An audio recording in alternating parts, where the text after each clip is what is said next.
What's up, scorers? Welcome back to the channel. Today we have another special guest. No, more than special guest. Legendary guest. Yeah. In fact, a Hall of Fame guest. Ooh. She was the CBO for Uber, CMO for Endeavor, CMO for Netflix, founder of Eve by Bose, author of The Urgent Life, star of The Real Housewives in Beverly Hills. I said it.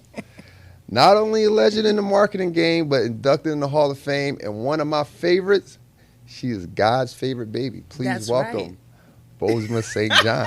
Thank you. Yes. How are you? Yes, I'm good. I'm good. God's Yes. favorite baby. I mean, it's like the best title. Absolutely. You know, regardless of the resume, that is the title. That's why I said my favorite. Yes, One is by just that far, being by far. God's favorite. Yes. Now, you're from Ghana. Yes. You moved from Ghana at 12 to Yeah. Colorado Springs. Yes, that's right. Right? Yep. I lived in Colorado. I went to school in Colorado, Alamosa, Colorado, 2 hours away from Colorado Springs. Yeesh. Very small town. Yeah. Where did you find like the aspiration, the motivation Yeah. to achieve the things you've achieved? Right. Well, so my parents are from Ghana. I was actually born in the U.S., but we Okay. moved back to Ghana when I was like 6 months old, because my dad was one of the people who, like the U.S., the U.K., different parts in Europe, came to get from Africa. You know, the W.E.B. Du Bois called them the talented 10th. Nice. Right? Came and swept up the top 10%, brought them into the Americas or the UK and Europe for education. Right. And their mission was to just keep them. But my parents are revolutionaries and Pan-Africanists. And so after my dad got his PhDs, he's like, I'm out of here. Back to Ghana I go. You know? Really? Okay. Yeah. So after I was born here, we moved back. I was 6 months old. And so I obviously have no recollection of the U.S. at that point. So yes, my first real introduction to the U.S. was when I was 12. Wow. And going to Colorado Springs, it was such a strange thing because, you know, like, I think what people at that time knew of Africa was like the distended bellies, the flies on eyes, the, you know, 1 cent a day. Yeah, that's my sponsor a child. introduction. You know what I mean? Yep. And I knew Africa so differently. You know, so when I got to Colorado Springs, and people were like, "Oh, you speak English so well," and I was like, "We speak 5 languages in my home. Really? What are you talking about?" Yeah. You know? Or they were like, "Oh my gosh, like this is you look so nice. You dress so well." And Right. I'm like, So are your you out reality, of your mind? your reality was completely different from what a guy like myself who inner city. I'm just up in the middle of the night watching a commercial. Right. And so what was your reality when you lived in? Oh, it was exactly that, which is just like, look, we wore nice clothes, we drove a nice car, we lived in a nice house, we ate great food. There you go. We listened to good music, you Yeah. know, parties were fantastic, school was awesome. Like, it was such a strange thing to me to come to the US and then all of a sudden be seen as like lesser than. To be seen like, oh, I'm so sorry. You know, it's like the pity in people's eyes when I said I was from Ghana. Right. And they were like, "Oh my gosh, you're so lucky that you left." And meanwhile, I'm like, "I want to go back. Like somebody get me up out of here." You know what I mean? I'm mad at my parents for bringing me here. You know. And I think also like the idea that in all kind of ways that I wasn't the standard. You know, I wasn't the standard for beauty, wasn't the standard for education, wasn't the standard for culture, wasn't the standard. Like everything was assigned to me as lesser than immediately upon arriving in the U.S. Wow. And I'm very, very thankful, and I really do give all the credit to my parents about their own strength, their own resilience, their own like extraordinary sense of self. Right. You know, like my parents weren't the type that were assimilating. You know, they Well, were that's like, "Look, we're here in the U.S. and this is fantastic. We want to be here. We want to make a life here. But don't you for 1 second think that we feel sorry about where we came from." At any point did you feel like, all right, I want to stay in Colorado Springs? What made you feel like what made marketing be yours? Yeah. How did you get into marketing See, the thing is that like at the same time that my parents are really liberal and they love the arts and things like that. They were also very practical. And so they were like, look, you can have one of three careers. You can be a doctor, you can be a lawyer, you can be an engineer. Okay. Maybe an accountant. You know what I mean? And I was good at the sciences and math. Like, that was a natural ability for me. So I was pre-med in college. And I took the MCAT, and then right before I went to medical school, I was like, you know what? I want to take like a gap year. Wow. I want to go to New York. I want to sow my royal oats. Yeah. And my parents were like, that's fantastic for you, but we're not financing that. And so I was like, well, damn, I got to get a job, Right. So I got a temp job, or I signed up with a temp agency, and they gave me the opportunity to, like, literally every day you call, and then you're sent somewhere else, right? It's like, you got to go walk dogs. I did National Geographic, and like, and the call came one day where Spike Lee had fired his assistant, right? And they needed somebody to come answer the phones. Nice. And I honestly think the only reason why the temp agency sent me is because I was the only black person that they had on staff. What year was this? This was 2000. 2000, okay. Yep. And so I went to Spike's office, and he had just started his partnership with DDB, which is one of the biggest ad agencies in the world. It's the one that, like, Mad Men was made on. Got you. Okay. And so he had created a JV with them and was doing work as a commercial director and creating ads and stuff like that. So he did, like, the Mars Blackman, and, he did stuff for the Knicks, of course, and Jaguar and Janet Jackson. And, he was, like, directing all kind of commercials in between his film.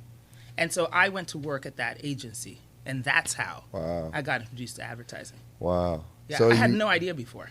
So when you were introduced to it, did you start to see the mogul that you are now, or was you just saying like, "Hey, I don't mind working under Spike Lee"? I know, right? What's so funny is that, like, I always thought I'd end up going to medical school. You know what I mean? It wasn't a thought to me that advertising was a career. I really didn't even know it was one. I knew Spike was a great director. I knew that he could create commercials, but the idea that marketing and advertising was actually a career didn't occur to me. But what I loved about what we were doing at the time was that we were just taking ideas from pop culture and putting them into action around a brand. Right. And I felt very comfortable in that because I love pop culture. Right. One of the advantages I had when we moved when I was 12 is that I had to get very, very, very smart at pop culture in order to connect with my classmates and different people, right? So it meant that, like, and by the way, at the time I got to Colorado Springs, like, the Denver Broncos were the kings of the country. You know what I mean? I remember that. Yeah. Look, John Elway was God. Yep, there was no, like, you couldn't. He was the biggest quarterback around at that moment. Yeah. Bronco Nation was strong, so I had to know about football very, very deeply. I had to understand all the sports. I had to understand fashion and music and, like, all of these pop culture concepts, and I studied them like it was like a PhD. You know what I mean? So by the time I got to Spike's office, and he's taking, like, pop culture cues to sell brands, it came so naturally to me, and I was really excited about it. So it's like, if he had a question about what was cool or what were the kids doing, or, like, is this artist better than this artist? Oh, I was like, let me tell you, and that became like my secret weapon. It became my niche. And the turning point, really, I think I feel like a few, like, breakthrough moments, but the very first one was when he was pitching for PepsiCo's business. And at that time, they had, like, the big, superstar pop, like, star as the person who'd take the drink shot. Who was it at the time? I think at the time it was, like, Britney Spears. Okay. Right? And they were looking for another one. And so Spike was, like, trying to figure out, like, who would be it. And so he was asking everyone around the office, it's like, oh, who do you think? People were going on Billboard charts and being like, okay, how about this artist and that artist? And I had seen an MTV movie called Carmen, the hip opera, starring Beyonce Knowles. Oh, yes. And I remember that. Pfeiffer. I remember that, yep. And it was so weird because it was like Carmen, the opera, but done in, like, hip hop. Like, they were rapping the whole time. Yeah. And I was fascinated. I was like, this is brilliant. Now, of course, the critics thought it was terrible. But when Spike asked me, well, who do you think? Like, who do you think is, like, cool and blah, blah, blah? And I was like, oh, well, I just saw this movie. on MTV, starring Beyonce. And he was like, Beyonce, you know, because the thing is, people forget. It's like now she's like bigger than life. They forget that at the time she had just left Destiny's Child. Mm-hmm. She was trying to be an actress. She was trying to have a solo career, and everybody panned her. Mm-hmm. There was an article in The Source where they said Ashanti is going to be bigger than Beyonce. Yeah, I remember. No that. shade to Ashanti. I remember when Beyonce was just doing like the red carpets for MTV. This is what I'm telling you. Yeah. Early on. So it was that time. Mm-hmm. And so when I said, I think Beyonce's the one, and everybody else was like laughing and snickering at me, and he was like, I'm going to go watch it. And he watched it, and he was just like, she definitely has something. So he was like, all right, let's cast her in the commercial. And so we basically created a mini version of Carmen for PepsiCo. Nice. And it won. Nice. It was a hit. And so it was like, I mean, at that point. So that was the breaking point that for you. That was my first break. Uh-huh. Where it was like, okay, I have successfully identified who would be a great pop culture breakthrough artist for a brand. So when you get that breakthrough, and Yeah. now they're giving you a job, they're giving you responsibility, I'm pretty sure the budgets are smaller. Yes. At that moment, right? Yeah. How are you handling smaller budgets? And the reason why I'm asking this is because, you know, although this is a basketball podcast, I still want to inspire and motivate. And a lot of us out here, we're working with very little budget, but we got to make the most of it. Yo. So how are you making the most out of this? Yo. And showing that, look, I'm a black woman in space and I can do anything I put my mind to, no matter what you give me. Yes. Now, see, sometimes that's the benefit of being black. Right. And sometimes not having all the resources. Uh-huh. Look, we are the most creative people on the planet. This is very true. Resourceful, like you would not.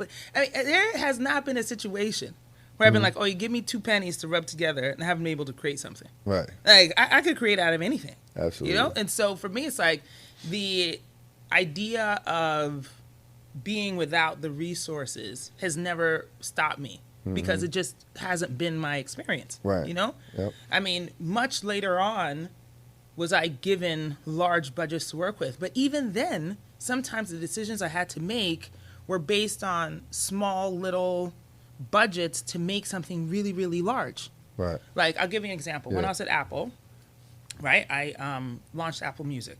And so in the creation of Apple Music, we had to do a lot of education because music streaming wasn't known. Right. So it was at the very beginning. And something as like now common as the playlist, people didn't understand. They didn't know, you know, it's like, okay, you just push play. I'm still and the understanding. music, right? It's like song after song after song. Anyway, I had a pretty big budget to manage for like big pop stars, right? Taylor Swift type. Yep. Who I did cast in a commercial, and we had, you know, great success with that. But I also knew that I had to get to women like me, you know, who like listen to a lot of music, spend like drug dealers, and like, you know, just out here. You know what I mean? I was like, they got money, you know what I mean? Like, we be spending. They love spending. We be spending. Oh, you know what I mean? So, I know. So I was like, I gotta get them. But you know, as you can imagine, up in Cupertino, in, you know, Silicon Valley, is not the place where you say like, hey, look, I think we should target black women between the ages of 35 and 44. For what? Right. Not when I got Taylor Swift in the bag, you know? Yep. And so I had this tiny, tiny little budget. And I took it to Ava DuVernay, who at that time had only, she had directed a few films, but her biggest film to date had been Selma. Okay. So people thought she was a very serious director, you know? Made some calls to Kerry Washington, Taraji P. Henson, and Mary J. Blige. Well, shout out to them. Shout out to them. Yes. Shout out to black women who show up. Absolutely. Especially them. And we got a house, like, in Hollywood for a day. And I shot 3 commercials, actually 4. In that single day, Ava directed it. And the girls were, like, doing their thing. The whole point was to showcase what playlists were.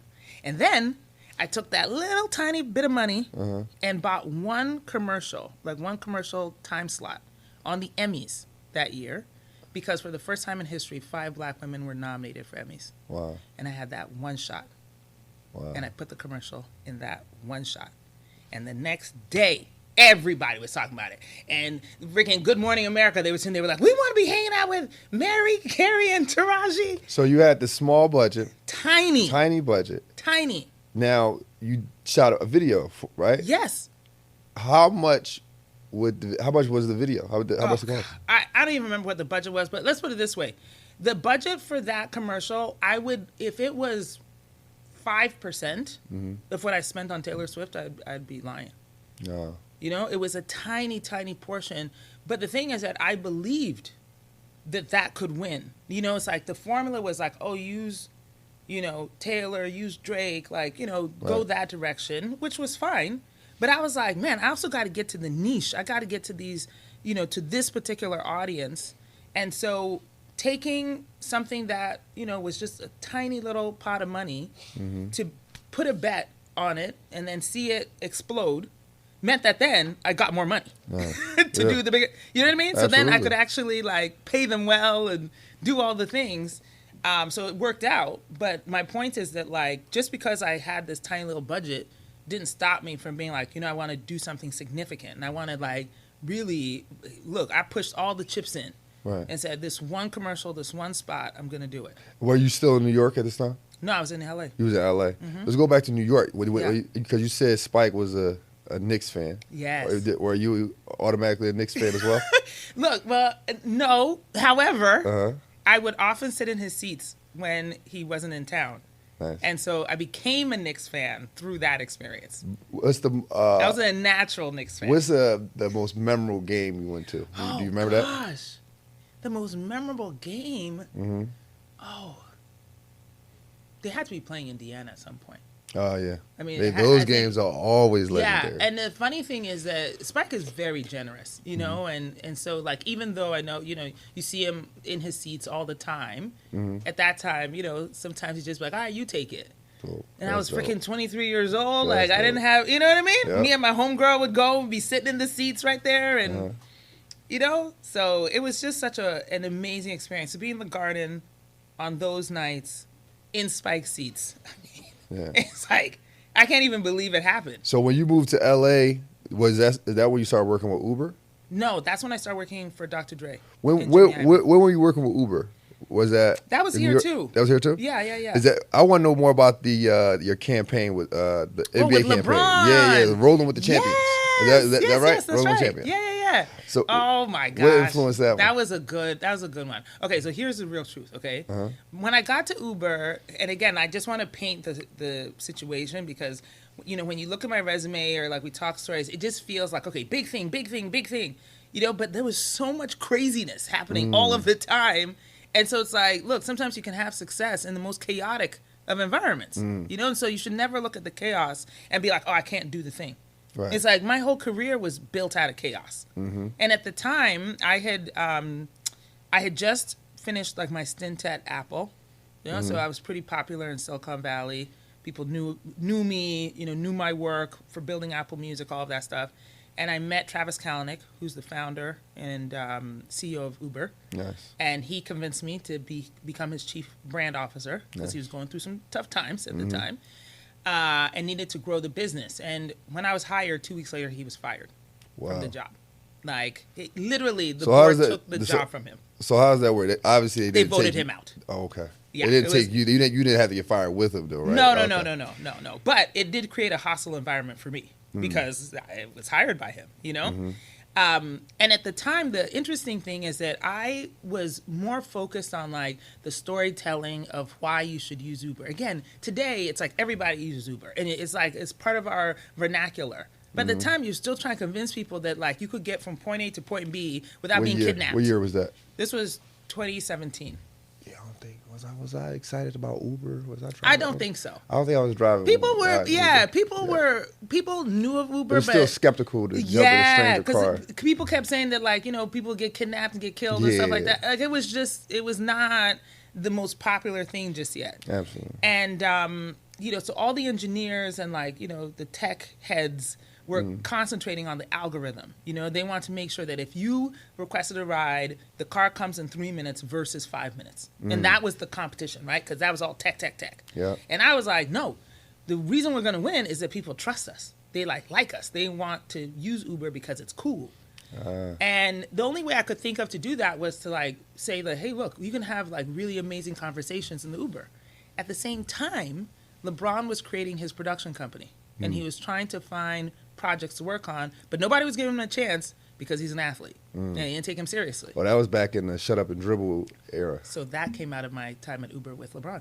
Oh, wow. So what had happened was, we shot a number of commercials together. They were all right, you know, a couple of his friends, you know, put some basketball players in the car. And I hired my best friend, Carrie Champion, who's an amazing journalist. Shout out to Carrie. Shout out to Carrie. She was on ESPN at the time, and I was like, you know, she's an amazing interviewer. And so I was like, she can get stories out of people. If she's driving the Uber and ask them questions, she could do it. Wow. And then LeBron said he and KD would get in the Uber and be the passengers because they were the captains of the All-Star I remember game that year. Mm-hmm. So, I actually remember this commercial. That's what sparked the whole thing. Yes. Yeah. So we go to Cleveland. They're driving around. Carrie is driving. She's asking them questions. She's getting a great interview. For the first time, he starts talking about his political beliefs. He says Trump is terrible. He has opinions about everything. He talks about when the N-word was like, you know, spray painted on his home in Bel Air and what he had to say to his sons. Like we had never heard LeBron talk about this stuff before. Yep. So, and it was 17 minutes worth of amazing content. And at the time, it wasn't the time when it's like you put content like that out. Nobody was paying attention to that stuff. So I was like, you know what? I'm gonna do the 30 seconds and the 60 seconds. I'm gonna put it on the All-Star game, but I'm gonna release the entirety of the interview on YouTube. And just if people want to see it, they want to see it. Dude, went crazy. Went nuts. And Laura Ingraham of Fox News saw it, and she was offended. And that's when she went on TV and said, we don't need to know his opinion. He just needs to shut up and dribble. Wow. And LeBron called me, and I was like, yo, this is crazy. And he was so pissed. And it was the hardest exercise for me on restraint. You know, because I was so pissed as well. And here's what's so funny. So I, you know, created basically a press plan for us to go talk to everybody, for LeBron to be able to, you know, have his opinion. After the Uber after that moment. Like literally within 2 days, you know, like of that moment. And here's something I don't think I've shared before, which is that the morning before we went to do like our big interview, there was LeBron, Mav, and I. I had lunch with Colin Kaepernick. Wow. And we were supposed to be talking about something else. And I was like, yo, I can't even concentrate on this meeting because I'm so pissed. And I have to go do this interview. And I'm trying to figure out how to get our points across without just being like three angry black people. Yeah. And Colin gave me like such amazing advice, you know, on restraint. Wow. And that's the thing that I don't think people give him enough credit for. Kaepernick. That like he is so practiced in restraint, you know, and being laser focused on the protest. Yeah. And laser focused on articulating his point of view. Because like, yo, the way I was out here dropping every kind of F-bomb there is and like blah, blah, blah, blah, blah, blah. I just want to go on and like, you know, kill everybody. Right. And so I called LeBron, called Mav. I was like, yo, I'm here with Colin. And he's telling us to, you know, to just chill out, have restraint, you know, like make sure you're articulate. Make sure that you're saying the thing that you actually want to say and you're not just acting out of anger. And that's when LeBron came with that he's more than an athlete. Wow. That's smart. That's how that story came out. I feel like you could talk to that a lot just because, you know, being a black woman in the predominantly white space as a marketer. Yeah. I think that's why sometimes LeBron gets so much hate because he's not quiet about his stance when it came to Black Lives Matter and everything else. When you're in those situations where you know, like, look, I'm the only person in this room who look, you know, who got to represent my people. Right. How are you approaching that? Are you thinking about your color? Are you thinking about what people think of you? Okay. All the time. Like my blackness leads in everything. You know, and I honestly do think it came from like when I was 12. You know, from my parents who refused to assimilate. You know, it's like it's as human beings, that's what we want to do. We want to fit in. Right. You know, and it's natural to not want to be uncomfortable. Absolutely. It's natural to not want people to ask you 12 times how to say your name, or like, you know, diminish your experiences, or be like, oh, your food looks gross. You know, like, it's easy to be like, you know, let me just have some pizza. And you could just call me B. You know, like, It's easy to do that. But because I wasn't raised that way, it was then practiced for me to be uncomfortable in these rooms and still show up with like my full blackness, and still show up with like my culture, and be like, hey, look, that's not going to work because X, Y, and Z thing. You know, to be in rooms with Tim Cook at Apple, we're talking about Apple Music, and, you know, trying to decide whether or not on the Apple keynote stage, you know, what music I'm going to play to introduce the world to this new platform. And I was like, I'm not using the Beastie Boys, because no disrespect to the Beastie Boys, but I'm not a fan. You know what I'm saying? Right. Like, I like other kind of music. So yeah, I played like Rapper's Delight, because I was like, hey, the first recorded, like, that's our national anthem in hip hop, okay? And I played a song by, you know, one of my best friend's daughter, because I'm that auntie. And I played a song from Ghana because I'm that person. Right. And easily, I mean, that room was 5,000 white boys in Silicon Valley who control whether or not the stock rises or falls. And I still made those choices. So I think for me, it's like, look, I think we are better off when we show up in the entirety of ourselves. Yep. Because then why else are you there? Absolutely. What's the point of you being there? I totally agree. You might as well go get homegirl. Yeah. You know, let her come and sit in this seat. Are you ever worried about losing opportunities with that approach? And I have. Nice. Oh, I have. I mean, I think that comes with it. I think that comes with it. Yeah, sure. and look, that's not easy either. I say it kind of casually, but that's not an easy thing. And I won't pretend like I haven't cried or been frustrated or angry when, you know, somebody's like, oh, we don't know about her. She's a little too aggressive. Right. A little too black. Right. you know? Hey, you got a lot of responsibility because you have a daughter, right? Yeah. So what makes you keep still staying with that approach? Although you miss an opportunity, it's nice you're crying. What makes you keep going like, you know what, I'm still doing it anyway? Oh, man. I think some of it is just like my own, like, I'm a revolutionary at heart.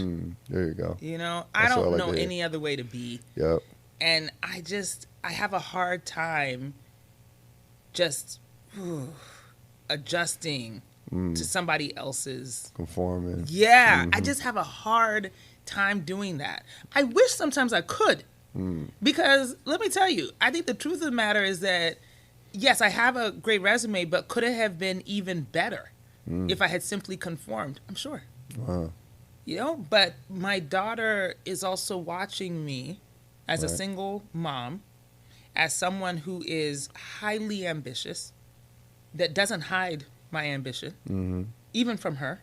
And I want her to approach her life that way. You know, it's like there have been a few times where, you know, it's been a little bit controversial when I talk about parenting, right? Because, you know, I say that my daughter knows I'm the most important person in my life.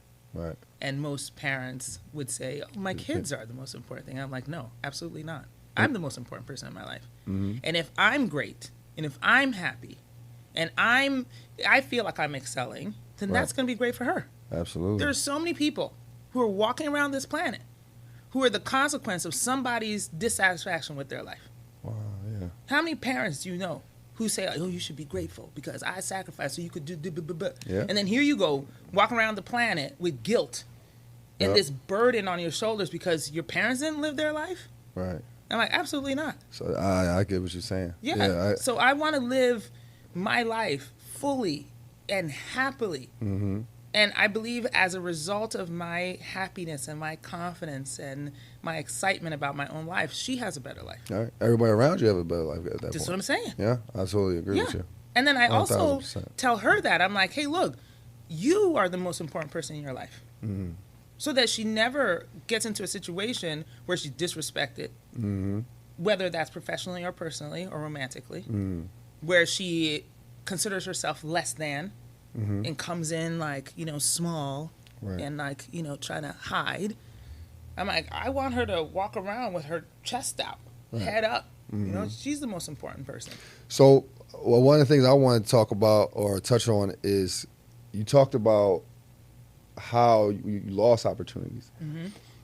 Did those opportunities ever come back around to No. you? No? Oh.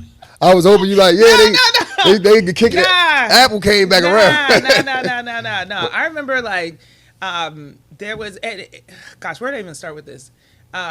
There became a point in my career where I stopped having to like send resumes out, right? Or like I would just get the call. Yeah.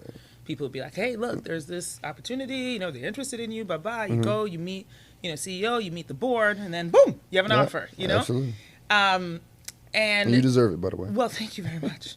And there was this particular company that I actually wanted to work for. They hadn't called me, but I was interested in them. And so I made the calls to, some other folks. I called somebody on their board. I was just like, hey, like if ever there's conversation about a vacancy at the top job in marketing, I want to be considered. Right. And I got feedback that the CEO considered me way too arrogant, that he could never work with me. And I was like, yo, like what? But it was like, and I'm saying it nicely. He said some very mean things.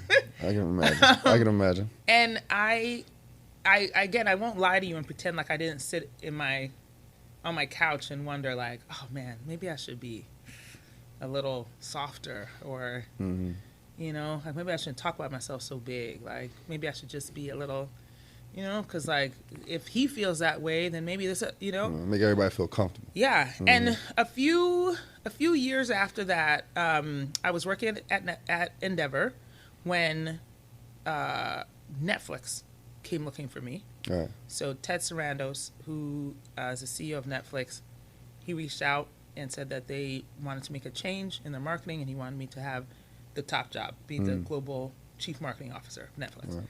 And we were in a conversation. We were at dinner, like privately. And he was like, I want you to know that I'm going to make you a very large offer. However, everybody I've talked to said you are impossible to work with.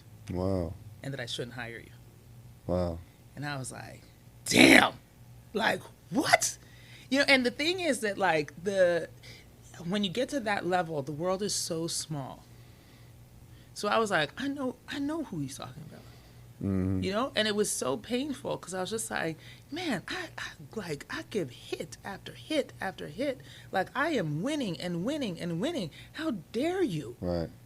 Like try to diminish my wins because you think I'm too arrogant.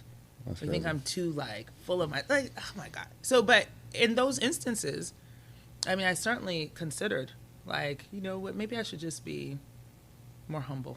I mean, it came back around, though. I mean, now maybe not with that company, but ultimately, Yeah. you obviously who you are now, but it all came back around. Yeah, So I mean, that's ultimately, look, you got to be where you're wanted. right. Ultimately, all the time. Yeah, that goes business and relationships. But people be out here fighting for their lives, like trying to Absolutely. make themselves fit into something because, like, this is the type of person I want. Whether that's in a romantic relationship or a business, like, I want this person to be da da da, and then here you go pretending Right. to be that. Right. And 6 100%. months later, here comes the real you. Yeah. And someone's gonna be unhappy. It's gonna be you, Somebody's the gonna other be person. angry. Someone's gonna be very unhappy. You know what I'm saying? So I kind of feel like at the end of the day, like it hurts when the way I am, my blackety black self, is sometimes not wanted. I'm like, okay, well, you know what? That's who I am, though. So if you didn't want that, there's no way for me to change it just so you can like me. Gotcha. Or so you can give me a job. Gotcha. Are you watching any NBA, WNBA? Are you watching? Yes, Are you? of course. Ah. What do you think of the marketing for the WNBA right now? Okay. I really, because I believe that basketball is different from football. Yes, it Football, you really fall in love with the logo because everyone has helmets on. Basketball, Yes. you got to tell a story about Yes, people yes. to keep people attracted. Yeah, right. Absolutely. So Main characters. So I feel like the WNBA doesn't have enough stories around their players. Well, you're right in that, like, for certain sports, it requires that you create main characters that people can cheer for, or that they can make villains, or any of that type. You know, it's like casting a movie. You know, where it's just like you need all the different players, literal and figurative, you know, to actually make the thing work. Right. And so there isn't enough of the diversity of personalities to make people feel like, oh, you know what, I can find somebody that I can identify with. Right. And the thing that is really weird about marketing is that the best marketing makes you think that it was your idea. You know, the best marketing is when you think you love Apple, Right. you think you love your iPhone because you love it, not because I told you to love it. Wow. Okay. That's the best marketing. Absolutely. Which, by the way, is what happens. Yep. It's like we feed you information and then make you feel passionate and loyal about it. And that's what is required for the WNBA, you know, which is just like you can be who you are and still find somebody within the WNBA whose story you identify with. Right. That's the power of marketing. Yeah. And right now, or not just right now, but for a long time, the focus has been that the WNBA doesn't have as many sharp edges as the NBA. Right. You know, so you will not forgive these women for their brashness or their harshness as you would a man, right? Because at the end of the day, you're still working with societal concepts of, like, you know, being a little more subservient and nicer. You know, so it's like, yeah, it's easy for Angel Reese to be a villain. That's what I was going to get to. Like a woman like Angel Reese, Yeah. right? Do you think what direction you think she should go in as far as her marketing her own brand? Or should it be a thing where she's doing everything she's doing now, like you know, popping out on music videos or whatnot? I think she should go full force, lean all the way in. Yep. You know what I'm saying? I agree. Wear some little short dresses that she likes to wear, show the body, Yep. like be at parties, dance on tables, drink a little bit, you know, get mad on the court, like do all of the things. Yeah. You know, because you need somebody like that. Right. To attract an audience that also feels that. And you need Caitlin Clark. Yeah, you need to be who she is, you know? Absolutely. And then you need to fill in all of these other characters so that, like, the wider audience of sports and also just of pop culture, by the way, are attracted to them. Now, that's what makes, like, any league or any company, any brand really live, is that, like, you need the diehards who can argue with you about, you know, their percentages, like how Caitlyn is performing versus Angel or whatever, you know, who can go stat to stat, quote, quote, quote.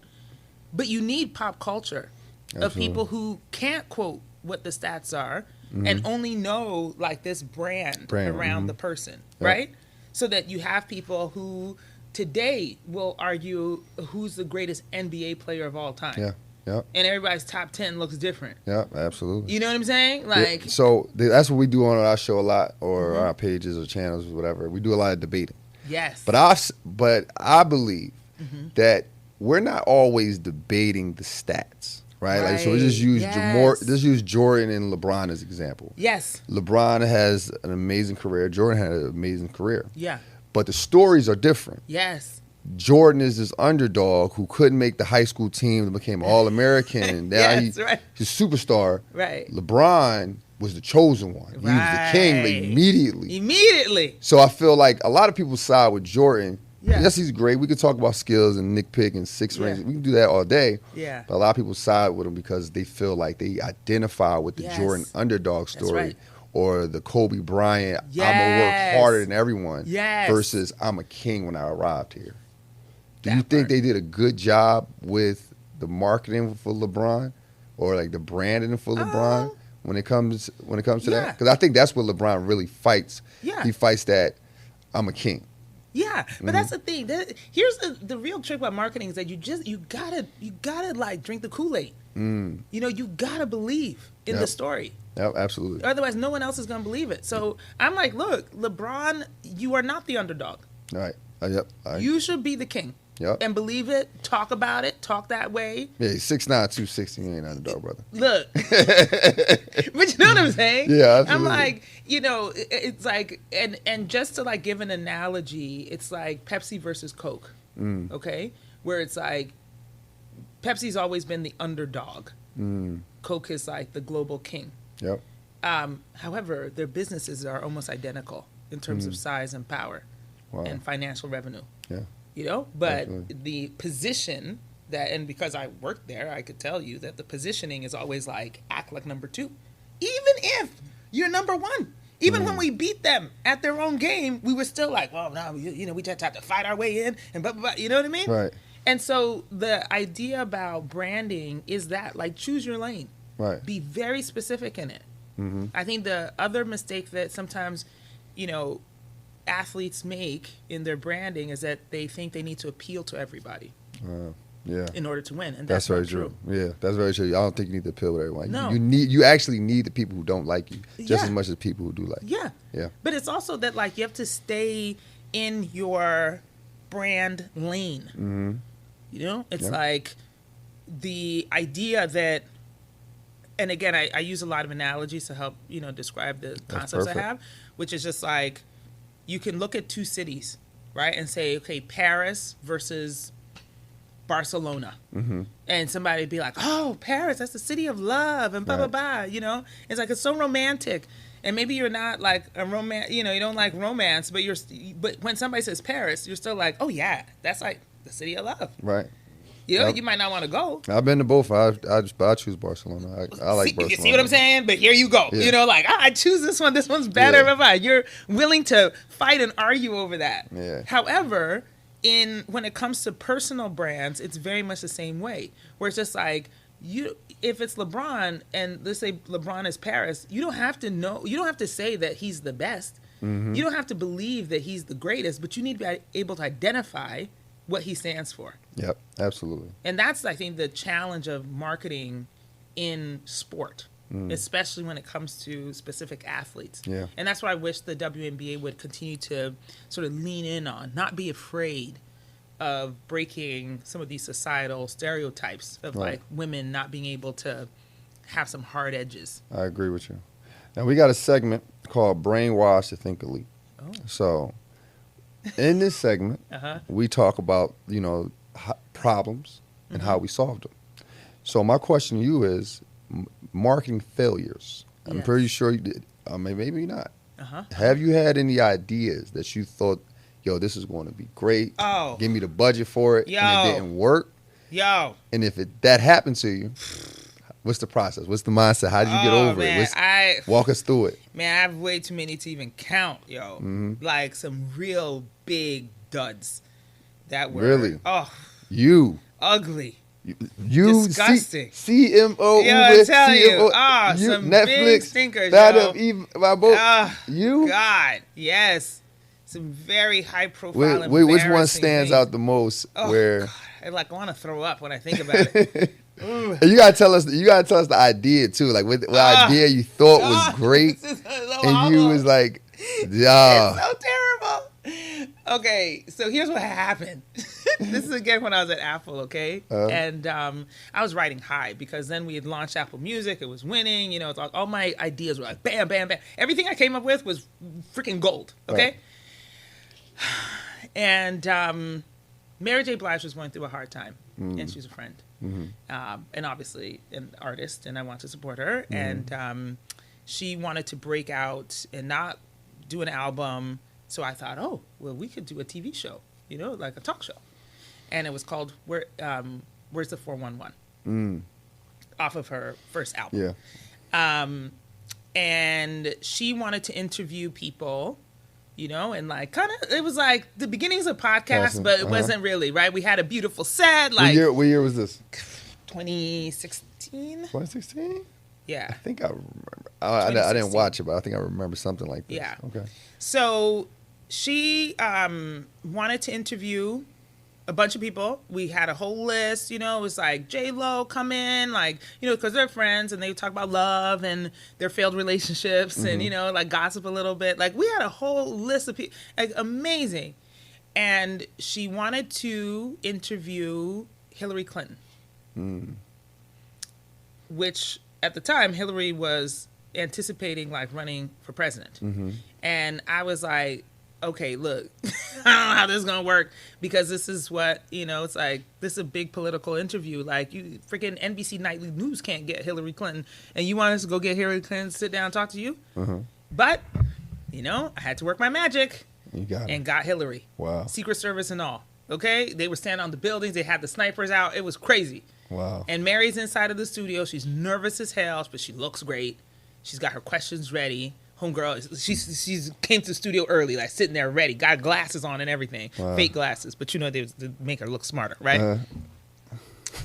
And she had maybe the interview of her life with Hillary. She knocked that joint out the park. I mean, it was fantastic. She did an amazing job. There was one moment where Mary asked Hillary, like, Black people are suffering in this country. What are you going to do, to help? And Hillary was like, she gave an answer, which was good. There's a song by Bruce Springsteen called American Skin. And for whatever reason, they were having like that intimate moment. And I think Hillary was the one who said that was one of her favorite songs.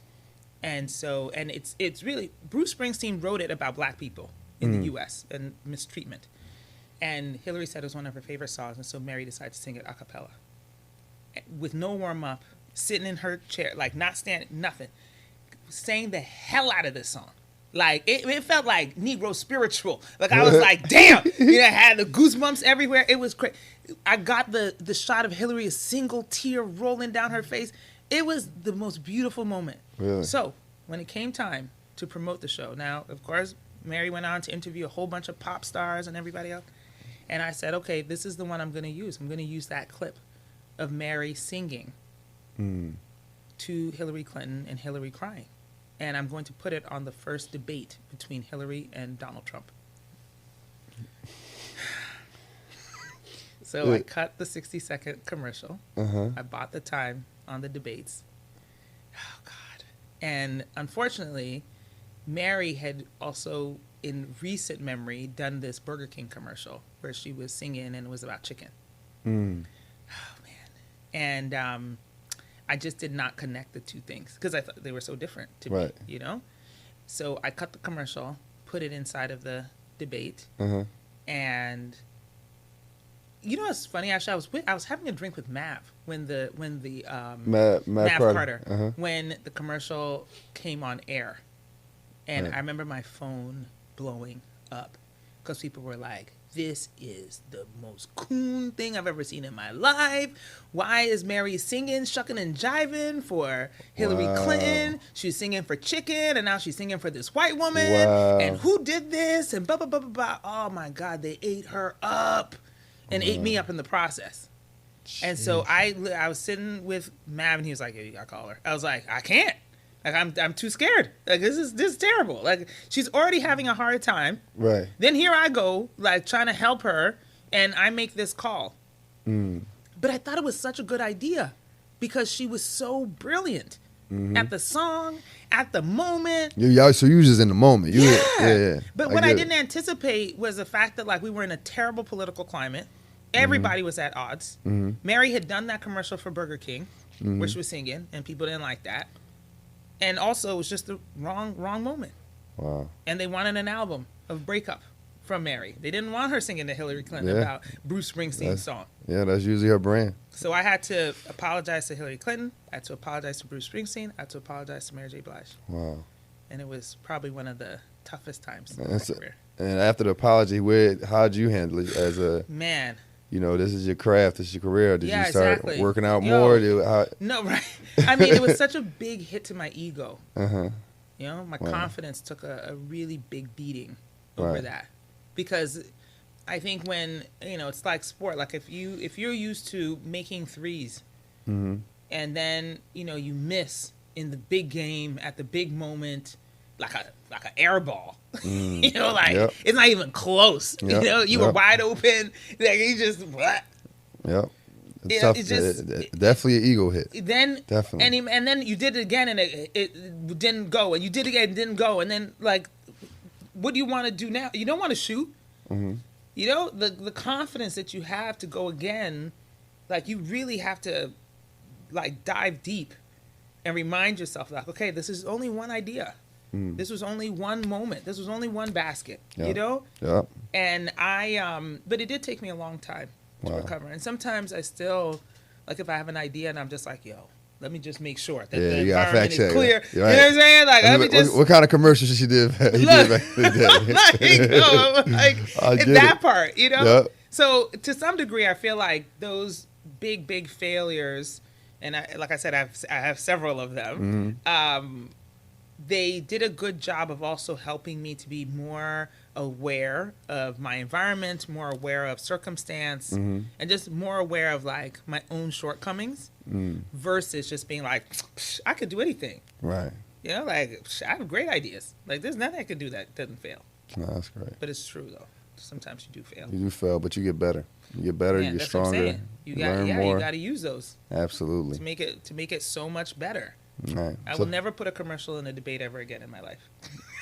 I don't blame you. I don't blame you. It's all good. Especially not one where Donald Trump is present. You know what I mean? Yeah. Might be good to take it easy on that area. You know? So the last segment we got is quick questions, quick rapid fire questions. Like who you got, as far as like what player you got. Yes. Okay. I'm ready. LeBron or Jordan? Oh. Come on, how you start there? We got to start there. I mean, that's because I feel like that's what everybody want to know. Oh my God. Oh, this is a hard one to say. That is the easy one. Because what if he hears this? I hope so. Jordan. You got Jordan? We got Jordan. I know. Wow. I'm sorry, LeBron. I'm surprised. Oh, LeBron, I love you still. I'm surprised. Oh my God, do not show this to anyone. No, I'm kidding. Listen, I'm hoping he sees it. Brian, you heard it. Oh my God, I thought she was going to go with you. I love you though. Now, you went to some New York games. Yes. Patrick Ewing or Shaq? Ewing. You going with Ewing too? Yeah. Wow. What you like about Ewing? What about Ewing? Yeah. His dominance. Shaq was the most dominant. See what I'm saying? This is what I'm talking about. This is the kind of argument that we about to have because, no, Ewing. No. And he also, like, broke the mold. I feel like, you know, he came at a time when people didn't do what he was doing. Yeah. No, I agree. You know I'm gonna go with Shaq. I don't agree with your answer. Well, clearly you don't agree with my answer. But Ewing is definitely, an elite big man of all time. Yes. Definitely. Of all time. So I understand it. And there's a little bias, too, because you went to New York. I know. So I was a little biased. And Ewing, I mean, at that time, also, again, another king of New York. Absolutely. So. Last one. Steph Curry or Reggie Miller? Ooh. You guys can see some Reggie Miller games. Oh, my God. Oh. All right. Reggie Miller. You go with Reggie Miller? You go with that dog the whole time, huh? I'm sure nobody's going to agree with you, but... Oh, God. But, can you imagine? But... Reggie I Miller. understand No, but how can you disagree with Reggie? Reggie was a juggernaut. He was... enormous. Yes. Enormous. Think about the run that he had. Yes, he was a trailblazer for a lot of shooters. Above everyone Absolutely. else. And I'm not saying that Steph is not high caliber. I mean, no, obviously he is. But like, I think it's sometimes, you also have to just compare in the time. Yeah, and you're like, look, athletes have evolved over time. There are people doing stuff today that could never have done it 20 years ago, 40 years ago, right? Yes. Mm-hmm. And so you're comparing to their counterparts and their contemporaries and being like, how far above them were they? Right. Versus it's like now, it's like, yeah, maybe if they were side by side, we'd be like, oh, Steph is going to crush him. Maybe not crush is strong. But, but like, he's going to be so obvious. But the thing is that you got to look at his contemporaries. Yeah. And be like, no one could touch Reggie Miller. Yeah, that's true. When Reggie Miller was, especially when he was playing against the Knicks. When y'all was going to the Knicks games, you remember. Okay, look, Spike tried to trip him. Yeah. Like, this shit, their beef was, they had an infamous beef. Oh, man. We all loved it. Serious beef, but Reggie Miller, yes, that's my choice. Last two questions for you. What work are you the most proud of? Oh, what work? This is going to be a corny answer. No answer is corny. My work as a mom. I love it. Yeah. I love it. I thought you would say that. Yeah. I thought you would say that. I think, I'm really, really proud of this. you know, girl. once I'm starting to as I get older. Yeah. I used to think making money, have my own business. I Yeah. thought that was like the biggest thing in the world. Yeah. Now that when this come out, I'll be 40. Yeah. I realized that family is Yeah. definitely. I mean, Yeah. I always realized it, but I even realize it more now. Yes. That family is the most important. It's so that's the best work you can do. Best work, and I'm so proud of my daughter. Yeah. You know, like I think she's just a fantastic human being. Shout out to her. Oh, I hope shout out to her. hope she enjoyed the merch. She's fantastic. Yes, she will. And last question for you: when it's all said and done, your jersey already in your jersey Hall of already in Fame the Hall already. of Fame You know what I already. mean? Yes. What do you want people to remember you as? Oh Remember man. you for, I should say. Okay. All right. So I'm gonna get very serious. Go for it. Okay. Because unfortunately, my husband passed away from cancer when he was just about to be 44. And it changed the way that I look at life for a number of reasons. But it changed mostly my relationship with like urgency, you know, not that like I want to live life fast and like, oh my God, you know, like when we you just sat down, we were talking about like, you know, you see short life expectancy. So Right. it makes you want to do things like right now, get it done because you might not have time. Right.